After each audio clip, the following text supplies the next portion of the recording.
In 2020, Metro-Goldwyn-Mayer Studios, one of the most famous studios in the history of the American film industry, supplemented the unveiling of an updated version of its iconic logo and the news of its impending acquisition by online retail giant Amazon with a social media experiment. Known as the MGM Studios 31-Day Movie Challenge, this experiment challenged MGM's social media followers to share their favorite movies in each of 31 different categories, one for each day of a standard month.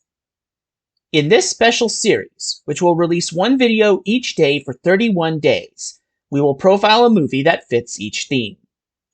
If a movie on this list features Star Trek talent contributions, STARFLEET CINEMA takes over and will profile those contributors. Day 1's category is the movie you've rewatched the most. Let the challenge begin. Originally released in theaters in the United States on November 18, 1988, Oliver & Company was the 27th film in the official canon, the lineage of films produced by Walt Disney Animation Studios that began with 1937's Snow White and the Seven Dwarfs, and that has continued to the present day. The most recent film in the lineage, as of this recording, was 2024's Moana 2. An adaptation of Charles Dickens' 1838 novel Oliver Twist, Oliver & Company moves the story to present day, when the film was produced and released, New York City, with Oliver being turned into a cat, and Dodger and the other members of Fagin's gang being turned into dogs. Surprisingly, Oliver & Company was not given a home video release at the time it was first issued. People would have to wait almost 8 years. On March 29, 1996, Oliver & Company would be re-released into theaters, with a first-ever home video release on September 24th of the same year. One last fun fact before we turn things over to STARFLEET CINEMA.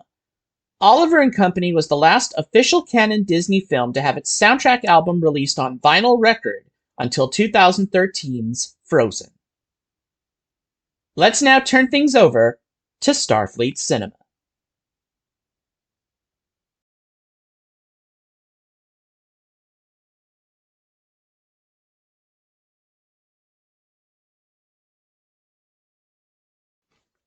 Previously profiled in our episodes on Once Upon a Studio and Who Framed Roger Rabbit, links in the description below, Frank Welker voiced the uncredited role of Old Louie, the street corner hot dog vendor that Oliver and Dodger confront at the beginning of the movie.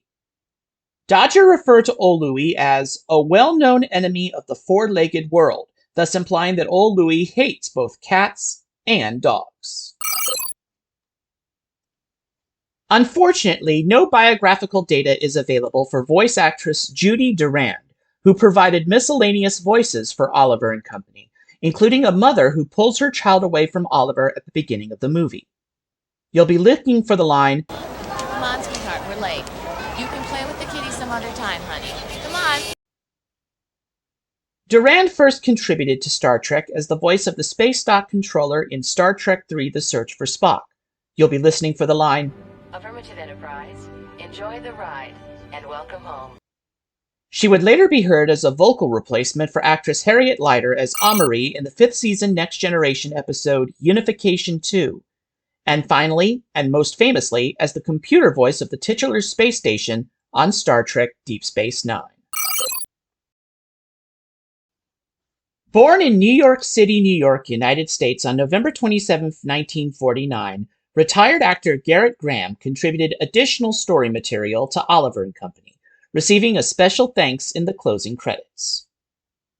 Having previously auditioned for the role of Constable Odo on Star Trek Deep Space Nine before the late René Auberjonois won the part, Graham portrayed the first Hunter, the only Hunter seen without his helmet, in the first season Deep Space Nine episode Captive Pursuit, and would later play the Q known as Quinn in the second season Voyager episode Death Wish.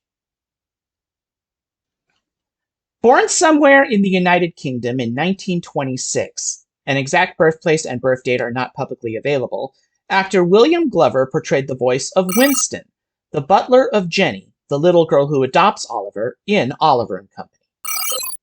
In the 4th season Next Generation episode Devil's Due, Glover portrayed the uncredited role of the holographic ghost of Jacob Marley, in Data's holodeck recreation of another Charles Dickens classic, A Christmas Carol. A former president of the Casting Society of America, Mary V. Buck served as casting director for Oliver and Company.